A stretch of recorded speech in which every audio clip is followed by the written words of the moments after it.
Hi again. So this is what I would typically use for my Passover meal, not the Seder celebration part, but the actual meal part.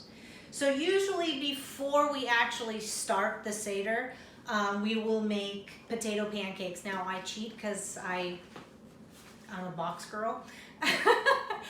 So we use these to make potato pancakes.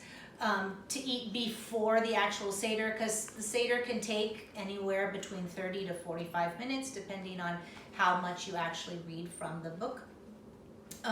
So giving yourself a little bit of a treat beforehand makes you not so starving when the actual meal starts.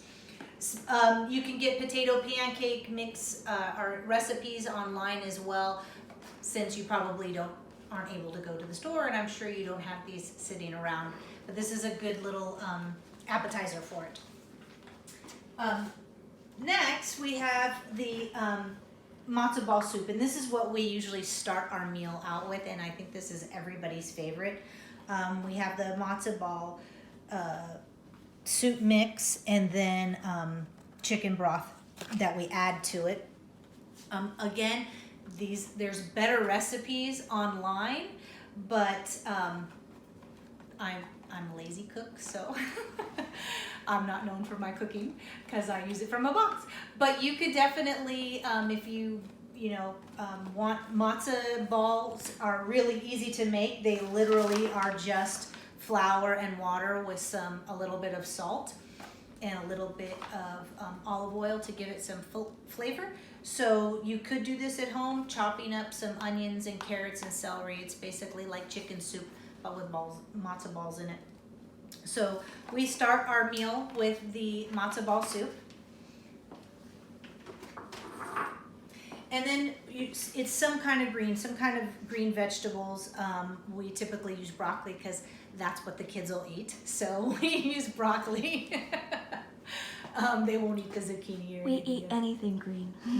Yeah.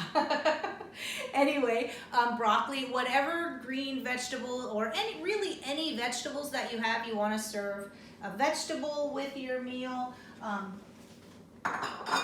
You also want to serve, typically it's some kind of roasted animal. So we use chicken, lamb is the traditional, but I just roast up those little chickens.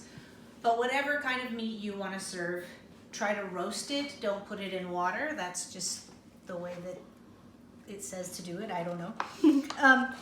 So then you have some kind of grain. So you can have, like, these are grains that I already had at home, barley, or you can do something as simple as instant white rice. Just any kind of grain that you have at home that you can make. So those are the prime things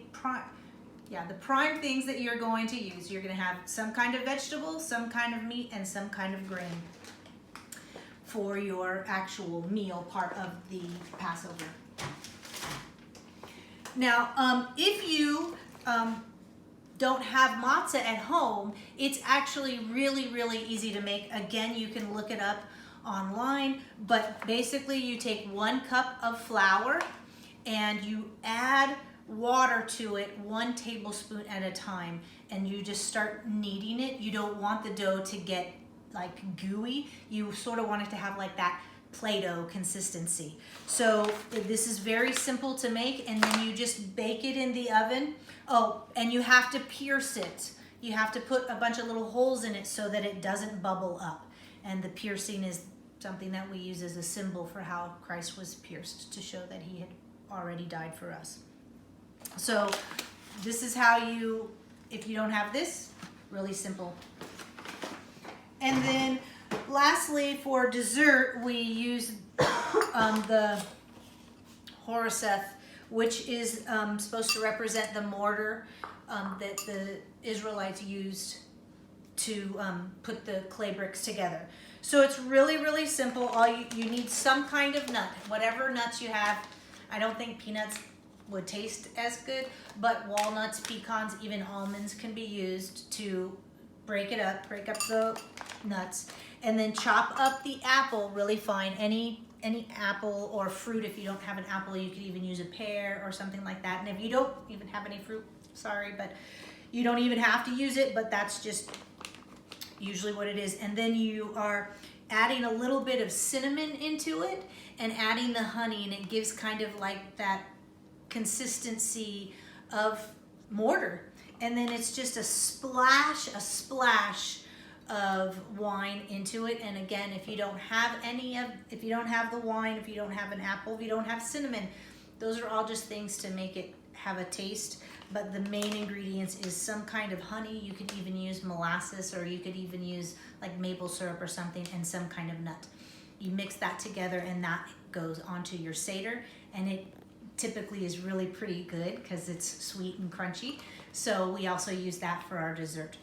So I hope you have a great time doing your Passover. Shout out to me and let me know how it went for you. Did you enjoy it? Did your kids like it? I know that our kids always loved it, and I really look forward to it every year. So God bless.